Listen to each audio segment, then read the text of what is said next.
赚钱的5大风口行业，你知道几个？第一个呢，一定是短视频。很多人还以为啊，短视频是要自己拍，就只能靠自己出镜或者拍产品，然后直播卖货或者打 PK 涨粉丝做流量挣钱。我跟你们讲，早就过时了，根本就不用。你打开你常用的短视频平台，搜索创作灵感，然后呢，选择一个爆款话题里的爆款视频，然后把它的链接复制到文字提取工具里，提取以后呢，再复制粘贴到配音工具里配一下，再到剪映、音频、识别、字幕，根据文案加点表情包，视频就搞定了。这种账号不仅好起快，最关键是万能玩法，结合图文也能嘎嘎爆单。我们还可以把精彩小说里的精彩片段搞下来，最后呢，找个 AR 素材往剪映里面一丢啊，搞完发布作品，引导用户去头条或者去番茄看图文，又能开始挣钱了。我有个粉丝啊，靠这个玩法挣了10几万。当然不是说啊，你做你也能挣10几万，人家做了很多号很多视频。这个玩意呢靠概率啊，但凡那么能打爆1、2个啊，几万块钱就到手了。但是呢，就算你不爆10几个账号，几千块钱一个月还是有的啊。总投入就手机，没有别的了。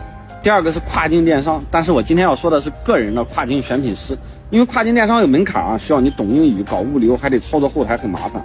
2024年是一个非常夸张的跨境大年，国内的工厂终于有机会把自己的产品卖出高价啊，就算个人都可以做。我有个粉丝咨询我怎么做啊，我就让他把国内火过的商品发到国外新开的电商平台上，而且呢都是官方扶持的啊，你只需要每天花个3、5个小时找找产品，总投入呢就一个手机、1台电脑，还有不到1万块钱的货款钱。卖不出去呢，你就拿回来摆地摊卖嘛，也亏不了几个啊，还有一些自己的时间再去钻研就好。一旦有爆款，一下就起飞了。现在他一天能卖2000单，每单利润都在10块以上，不用场地，不用囤货，在家就能做，利润率在30%到50%啊，单子多。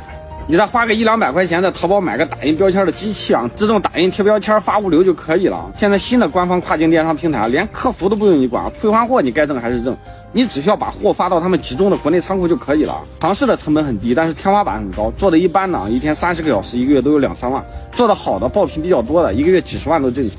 大家如果想看跨境选品师的运营笔记啊，可以私信我直接发给你。第3个行业是什么？就是给博主做直播切片。小杨哥大家都知道吧，人家一场带货好几个亿，这个行业是绝对能起飞的。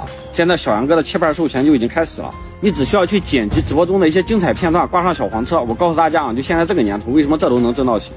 因为谁有流量谁就是王者。小杨哥绝对属于这里面的扛把子。我之前认识一个朋友啊，就是做的好的在家啊，一个月都有20多万，做的差的也有10几万。我一开始我不相信啊，后来我就发现啊，能做这个切片的人啊，他就像拿了茅台的代理的感觉一样啊，真的是太爽了。很多人肯定在琢磨，说这么好的事，那你干嘛跟我说啊？因为这个事是每个人都可以干的，而不是说我告诉你啊，是大部分人都知道，只是你不知道，你没干而已。第3个呢，就是职业推荐师。这个职业呢，特别适合以前做销售的、做中介的兄弟去做。我有一个河南的兄弟啊，做保险销售的，今年26岁了，工作的就是自己买保险，亲戚呢全部都推广一遍，然后自己也买了保险啊，后面就卖不出去了，迷茫的不行，问我有没有出路。我呢就让他去做简历搬运，说白了就是我给他一个接口，他帮500强企业去招聘一个客服，他就能拿到500到1000之间的佣金啊。大家如果需要这个接口的话，我都可以给到你啊。同样是打电话卖东西啊，你说是给人推荐工作好干，还是给人卖保险好干？现在他一个月到手6、7万。如果你们现在真的很迷茫，没有方向的话，我建议你们一定要行动起来。说实话，你没干之前，你永远不知道你自己还可以这么优秀。为什么？因为新兴的行业3年之内里面优秀的人、厉害的人很少很少，自己先做了才知道自己到底合适不合适，但是你不做不执行，一切都是空想。第5个就是健康经济，你有多久没去体检了？现在的人对自己的健康可是相当的重视。你看呢，年轻人都开始养生了，买了一堆的保健品。那你发现没有啊？大家对中医的认识也越来越高，中医可能会崛起啊。那么在创业的方向上，我可以选择中医类的理疗健康管理项目的啊。你看现在的人都很焦虑，大部分人心里都是有问题的，年纪轻轻精神就很空虚。你看现在的这些情感课啊，教男性怎么撩妹的，教女性怎么样 PUA 大哥的，什么疗愈课啊，特别多。最后啊，一个特别重要，就是你自己怎么去做的问题。说这么多就是想让大家不要去做传统生意了，开饭店、开超市、开服装店、烟酒店、奶茶店等等，动不动就10几万、几十万的投入，普通人根本输不起啊。但是这种小项目输了也无所谓啊，但是成了就一票上岸了。承认自己蠢是可以及时止损的。如果你想要上面这些项目的操作步骤，我直接发给你。